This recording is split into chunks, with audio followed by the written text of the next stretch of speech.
to hear about Janet's work, which we'll get to in a minute. Um, I'm Dr. Tedesco. I'm the Dean of Natural Sciences and Mathematics at Lake Erie College. And actually, one of the things I wanted to do before Janet got to her talk is do a little bit of updates on what's happening in our school. If you've followed the news at all, you may have seen some information on our strategic plan and some of the changes that are coming out. Actually, our school is becoming the school of streams. And so we're pretty excited about that because it's going to allow us to incorporate research, some animal science, and some other aspects, and some aspirational programs like engineering as well. So we're very excited about the prospect of that and how that's going to play out. It's kind of a neat time for us because we're going to be joining our traditional science programs with our equine programs all under one roof. So nothing's going away, but we're looking at bringing everything together and expanding what we're able to do. Through the combination, for example, the combination of our sciences and equine program, we're going to be looking at, I'll be working with Laura Stockhouse, who's the dean of that program, to be looking at programs like animal science and some veterinary tracks for our students as well. So it's really going to allow us to enhance what we do in our school. The other big update that I think is relevant here is we are expanding some of our research opportunities for our students. So across the college entirely, we have an undergraduate research minor that students can pursue now, regardless of their major. That includes courses like technical writing, research methods, research ethics, but it also allows the students to have at least 6 hours of research that they get credit for towards their degree as well. And so we're just in the second year really of that rolling out full scale. I want to say 29 students in the research methods course this semester. So it seems to be popular, popular enough that we have two sections of the courses for students coming this fall. A large contingent of those students are actually STEM scholars, and Janet was a STEM scholar. And so this is going to be my segue introducing Janet. Our STEM scholars do receive scholarships as part of a grant that we have through the state of Ohio, the Choose Ohio First program. All of our scholars do have scholarships from that. That program is focused on some key areas that include mentorship. So upper class students are mentoring our incoming freshmen and sophomore students, helping them adjust to college, and as well as get tracked for their career goals. So students that have similar interests are paired up and part of a group of students that have that interest, and they're able to. The upper class students can help students do everything from put together a schedule to how do I know when I need to be looking at internship or shadowing or what did you do, right? To give some guidance to the students in that light. They do a lot of community service. I would say between the 50 STEM scholars that we had this year, I think if 750 hours of community service all told between them is probably a very low estimate. They were out and about quite a bit. And Janet was at the forefront of that. So in addition to all the cool research she's going to talk about, she also led a lot of the community service efforts of the students as well. Um, and then the big piece then that ties to the research is experiential learning. All of our STEM scholars do get to do experiential learning, whether it's an internship, shadowing, research, all of the above. In fact, most of our STEM scholars have multiple experiences, which is pretty unique. Most students focus on getting their internship as part of their degree and then moving on. But to give you an idea, our 53 STEM scholars this year logged over, I think, 110 experiential learning opportunities. Just in one year, they were getting multiple opportunities per scholar, basically. So they're an active group, they're an engaged group. I'm very proud of what they've done. And I'm very proud to introduce Janet, who's done a lot of work with the Poison Book Project. And you may have seen through social media and other avenues that she also actually was published earlier this year for her work.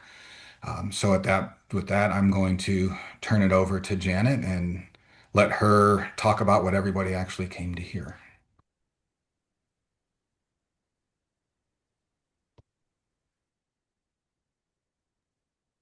You need unmute Janet. Alrighty, I'm just gonna go ahead and share my screen. Here we go. Okay, so is everyone able to see that okay?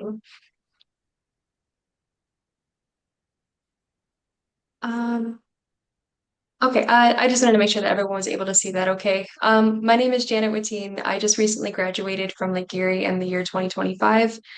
Um, so yeah, I was a STEM scholar for 3 years, and in doing so, I gained a lot of experiential learning opportunities and was gifted many great opportunities. One of them being the Poison Book Project. My junior year of Lake Erie, through a STEM scholars meeting I had with Dr. Tedesco, we all got together and we're listening to a talk from Rosie Graybird and Melissa Tadone. So I was able to do some research with them. My research began in the summer of 2024 at the Winterthur Museum Garden and Library in Delaware. I was working alongside Dr. Melissa Tadone. She's pictured in the blue jumpsuit with the red hair, and Dr. Rosie Grayburn to investigate 19th century books suspected of being poisonous. They started the Poison Book Project, I want to say in 2018, and since then, they've discovered a little over 1,000 books that have been poisonous from all over the world. And then, in gaining training while I was out there, I took the project back to my home institution at Lake Erie College to conduct my own research for my senior capstone project. So Melissa Tadone is pictured on the left here. She is a library conservator at the museum. She works with paper conservation and books. And Dr. Rosie Grayburn is a chemist. She works with chemicals in the conservation field. So yeah, it was really great to be able to go out there and learn more about the Poison Book Project, and not only that, but to learn more about the conservation field and how science and conservation go hand in hand. And underneath is the DuPont House. This is part of the Winterton Museum Garden and Library in Delaware. It's very beautiful. I was out there for 3 weeks. And I was able to be funded to do my research out there through Fen Funds, which was granted to me via STEM Scholars. I was given $3,000 to go out and do my research, fly out to Delaware, room and board and everything. So it was just such an amazing opportunity. Going forward, the Poison Book Project was launched in 2019 by the two.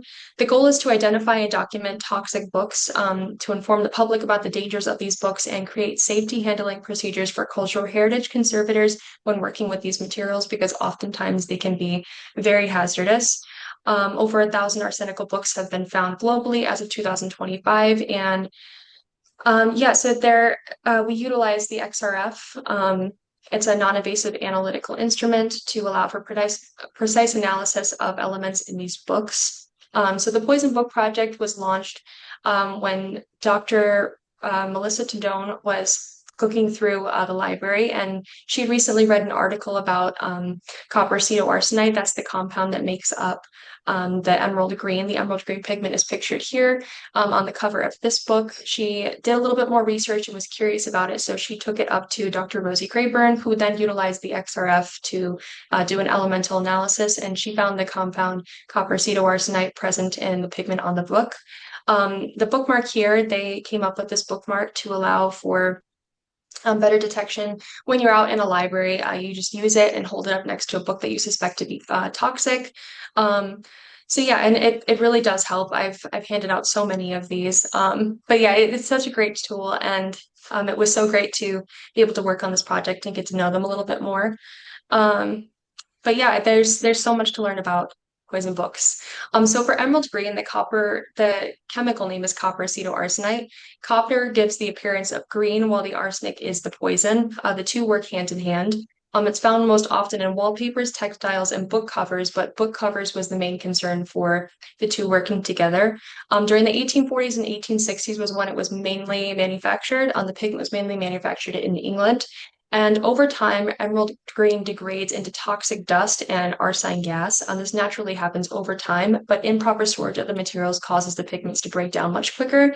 And it's a hazard to the public because oftentimes when you touch these books, the oils on your fingers, the liquid on your fingers can often mix with the dust, and you go ahead and put it in your nose, you put it in your mouth. And wet moisture, anything like that, if there's humidity in the air, if you're not properly storing it in the right environment, if it's not dry and if it's not a cool enough temperature, oftentimes that water can get in with the compound and allow it to emit arsine gas. Breathing that in is very, very dangerous. So heat, humidity, and improper containment causes the pigment to become dispersed and readily inhaled by the public when encountering the material. Um, and the health hazards include oxidative stress upon upon contact. More sudden symptoms include nausea, headaches, and vomiting and dizziness, but over time, prolonged exposure can lead to organ failure, neurological disorders, and cancer.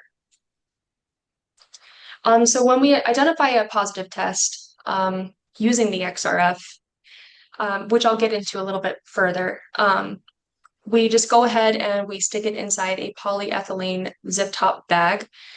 This allows for proper storage so that it's no longer exposed to the public. Nothing can get inside. Yeah, and that the public can still continue to look at it. It just can't come out of the bag without proper handling procedure. And we just go ahead and label that it does contain arsenic. It is poisonous. So we just go ahead and use nitrile gloves when we're handling it.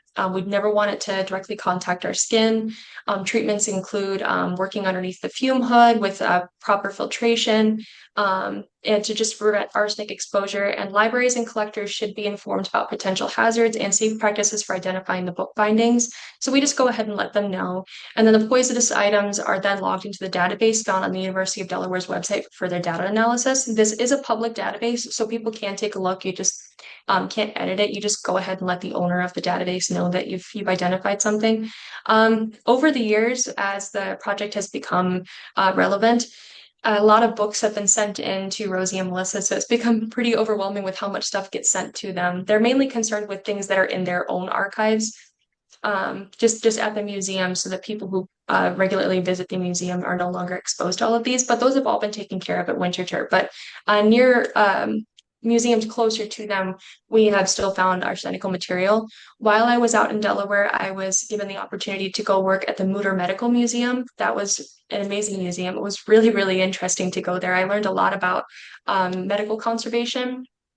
But while I was there, we were able to look inside their archives and their stacks. The stacks were like 4 floors. It was really, really interesting to go down there. It was very cold, trying to keep everything air conditioned. But yeah, it was really amazing. We found 4 books that did contain arsenic, and one of them had a green label on it. And the green label looked relatively modern, so it was really interesting to be able to find arsenic in that. But yeah, it was a great opportunity to go do research at that museum. So this is the XRF. It's a non-destructive method used to identify heavy metals down to parts per million. It releases a fan of X-rays to excite atoms, and then these atoms emit unique X-rays. It's a spectral fingerprint, but it's specific to each element present in the compound. So as you can see here, you see how it works. Electrons are the X-ray is emitted onto the surface, and electrons are excited. And when they get excited, they move throughout the shells, and then energy is emitted specific to each element present. And you can see that here on this graph displayed to the right. Copper and arsenic both have their own spectral fingerprint on the graph here. In order to know that it's copper acetoarsenite, you do see copper and arsenic paired together. Anything under the tallest peak on the graph depicted here is trace element, so it's not really too much of a concern, but copper and arsenic coupled together is a fingerprint for copper acetoarsenite. So you can see that compound present here. Moving forward, for arsenic, XRF emission lines are interpreted at the K alpha peak. The K alpha peak is here with the arsenic, the tallest peak there. This is the tallest peak when identified on the spectra. Electrons are excited and move from the L shell, that's the outermost, to the K shell, which is the innermost, emitting their distinct energy level at 10.5 kiloelectron volts. For copper, XRF emission lines are also interpreted at the K alpha peak, with their electrons moving within the shell similar to that of arsenic. Their energy levels are emitted at 8.04 kiloelectron volts. And again, here's another image of how the electrons interact within the atom. And then to the right here is the measurements here in kiloelectron volts specific to each element. So moving down further, this is an image that I had found in our own library, or our own archives at Lake Erie College. It was really interesting to be able to see this. So this is a Victorian era fashion plate, Gaudí's fashion from October 1869. So it was made in about 1869. I had to crop the date published on this fashion plate just to get it to fit in the slide. But essentially, what it is magazines were published during the 1860s, and they would put images of dresses. And when the women really liked the dresses, they would take the picture of the magazine out and tear the page, and they would take it to a seamstress. They'd buy fabric, and the seamstress would make the dress that the woman liked. But here you can see the arsenic. You can see it in the crown of the woman in the blue dress. The woman in the white dress is there. But the woman in the green dress is the most interesting, completely covered in arsenic. So you can see the copper arsenite overlay the paint on top of the picture. And then you can see here, this is the spectra that was identified using the XRF. So you can see the copper and the arsenic are paired together, and just like that mock graph displayed above, you can see the two down here. There is no trace element, or there's very few trace element, but like everything underneath the copper and arsenic is very, very irrelevant. But you can see that there's no background noise when looking at the copper and arsenic. So that says pretty clear depiction that it is the compound that I'm looking for, the emerald green. And then looking further, when you look at the periodic table, you can see the kilo electron volt emissions specific to arsenic and copper. The only issue with looking at lead and copper together on the spectra depicted here is lead and arsenic often overlap. They have a very similar kilo electron volt emission. So oftentimes that can be a little bit difficult, but when you do see lead, you see numerous other elements depicted with the spectra. So you would know that that's not copper pseudoarsenite. Copper pseudoarsenite is just the copper and the arsenic depicted together. So it's you can't mistake it. And then going down further here, this is an image of Silas T. Ladd. He was one of the school's founders at Lake Erie College. This was an image, a photograph taken, and it was suspended on a piece of cardboard. And that cardboard was then painted on the back with copper arsenite pigment. It comes in various shades of green. You can see that this one is a little bit more of a minty green color, while this dress up here is a little bit more of a darker green color. It just depends on the pigments that were used. But you can see here that the spectra is very similar to the graph up here before and the mock graph that I had showed you before. So the copper and the arsenic are depicted together. And you know that this is the emerald green that I'm looking for. So I just went ahead and bagged it up, and it's still sitting on our lab right now. But to do research on it, I would do it underneath the fume hood with nitrile gloves on. But yeah, that was really interesting to find that at our school. Moving further, we have atomic absorption. So this is atomic absorption spectroscopy. It measures the concentration of elements by detecting the absorption of light by free atoms. Each element absorbs light at a specific wavelength, allowing precise identification and quantification. And it's commonly used for metals like lead, copper, arsenic, etc., heavy metals. You can see here that arsenic absorbs light at 193.7 nanometers and copper absorbs at 324.8 nanometers. And it is dependent on the concentration, the element's concentration, and the light emitted from each when you're using the AA. You're able to detect, it's a lot more precise than using the XRF. The XRF is a little bit more of a quantitative data, while this is a lot more qualitative. So they do work hand in hand very well in the lab. But looking at the AA and how it works, we would gently wipe the surface of the object with a clean acid-washed wipe or swab to collect residue. We just want to make sure that it's dry because we don't want to expose the book to any moisture. So we would pre-dry the wipe and then go ahead and wipe the surface. And we place the wipe into a digestion solution, usually nitric acid, an acid-based solution to dissolve the sample into a liquid form.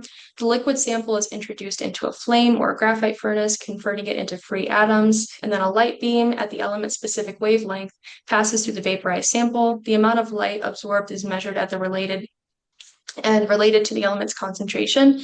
And then you compare absorption readings to standards to determine how much of the element is present based off the light here. So yeah, you can see that it's a lot more quantitative than using the XRF. The XRF is solely used for observation. So I would just go ahead and use the XRF first to determine if I think that it may have emerald green. And then if I do think that it has emerald green, we would go further and use the AA to determine, kind of set in stone that it is the emerald green that I'm looking for, that copper acetoarsenite.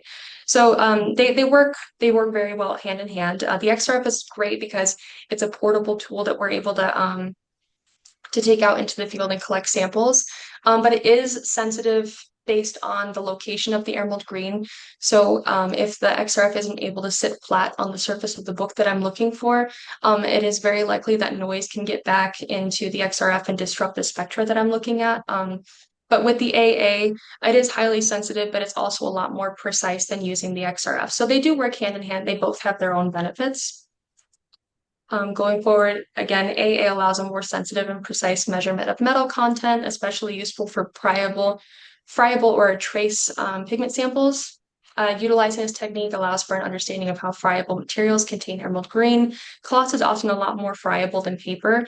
We did notice that in the case study, like Dr. Tedesco was talking about. I do have a published paper with Dr. Tadone and Rosie Grayburn. It's about water exposure to books, oftentimes in library stacks or in libraries in general. If flooding does happen and water does get on the arsenical books, it makes the material a lot more friable. When the copper acetoarsenite gets wet, and then it dries up, it starts to crumble into a powder.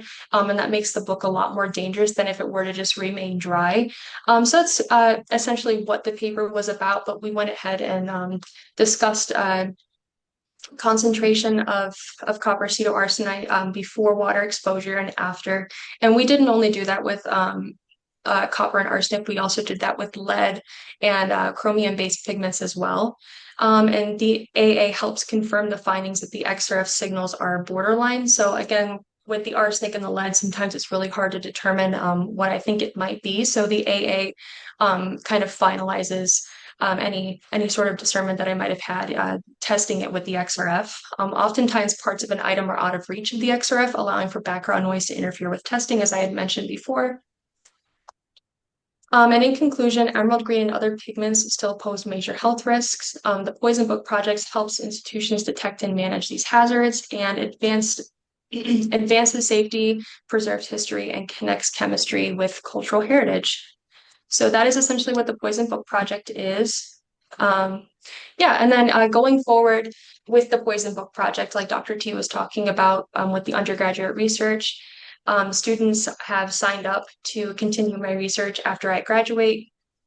And in doing this project, I was also able to partner with another student who is studying conservation at Walsh University near the Canton area. So that was really great. So I've made a lot of connections through this project. I've gained a lot of opportunities. I've learned so much about myself. I've learned a lot of patience. I've learned a lot how to work in a lab, how to utilize lab materials. Yeah, and overall, being able to give presentations like this, being more confident in presenting the research that I have. And I've done all of this through STEM Scholars, and the FEN funding was such a great opportunity. I was even able to take my project to present in Columbus. So that was great. Yeah, but overall, I hope the project continues to grow. I hope that Melissa and Rosie are able to see different aspects and always try new things with the project. And I hope someone takes on finds new discoveries, takes on different aspects of the project that maybe some of us hadn't seen before. So yeah, that's the Poison Brook project. I'm going to go ahead and stop the share so we can all have a discussion. Is there any questions? I have a question. Yeah. Janet, you showed a picture and I couldn't really make it out, but you said something about a bookmark. Does the bookmark just have different shades of green so people can determine if they found it? How does the bookmark inform people who are lay people So at the library? the bookmark, it does have different shades of the green. I apologize if you weren't able to see that very well. It does have different shades of the green. So it's not one specific, like I was talking about with the fashion plate and the image. The image is a little bit more of a minty green, while the fashion plate is a little bit darker. You do see different various hues with the books. Sometimes they'll be very, very dark green, which is a little bit more standard for lead. The emerald green really does look like emerald green, or sometimes it could be a lighter green. Lead is a very, very dark green, which was really interesting. Sometimes we did find arsenic in there, but that is on the bookmark. So it's always a bunch of different pictures. Oftentimes the emerald green does come with a very gold embellished a cover to it, because the brighter the color, the more it represented wealth and status during the 1840s to 1860s. So they're very heavily embellished books, and you can also see that on the bookmark as well. But it also explains where to find the resources regarding the Poison Book Project. It has a QR code to the database that I was discussing, and it also gives you a background as to where it was published and what year to look out for when you're looking at the bookmarks. And again, you can compare the hues printed on the bookmark as well to the book in your hand in the library. So it's really helpful. Very, very helpful tool. Yeah, it seems that way. Great.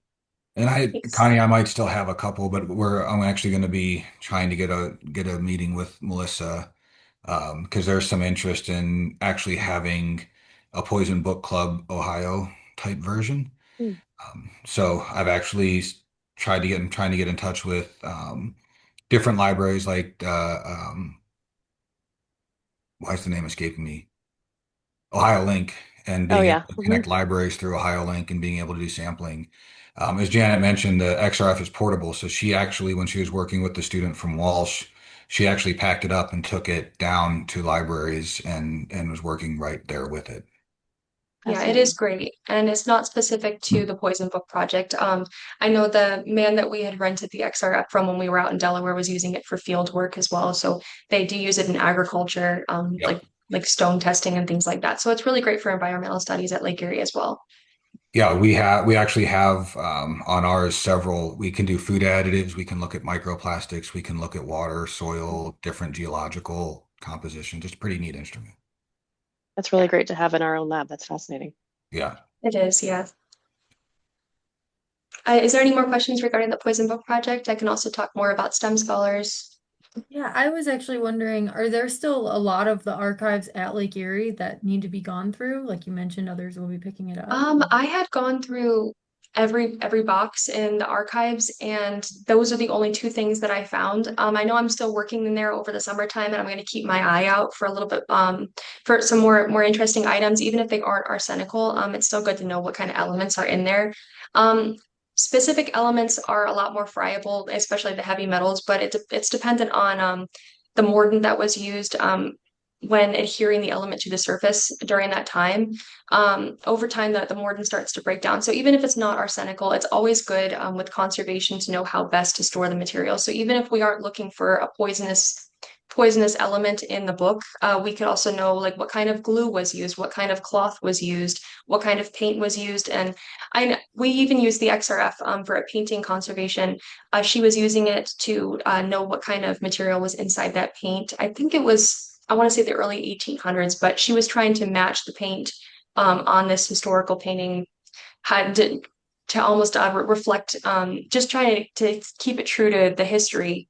I don't know if I explained that very well, but the XRF, it showed what elements were present in the paint and what kind of modern day paint that we could get that was closest to the paint used at that time, just to stay true to the original painting. So it's not specifically used for like the Poison Book Project.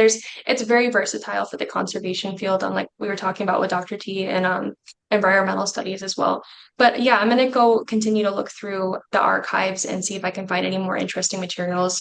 Oddly enough, that fashion plate that I had found was inside of a scrapbook from an alumni from the 20s. So it was really interesting. I was looking through her scrapbook and that fashion plate had fallen out, and I was just taking a look at it, and I had seen a fashion plate like that when I went up to Walsh University to study with that student. So I knew what to keep my eye out for. So it was really good that I had found that. But yeah, it's a great tool.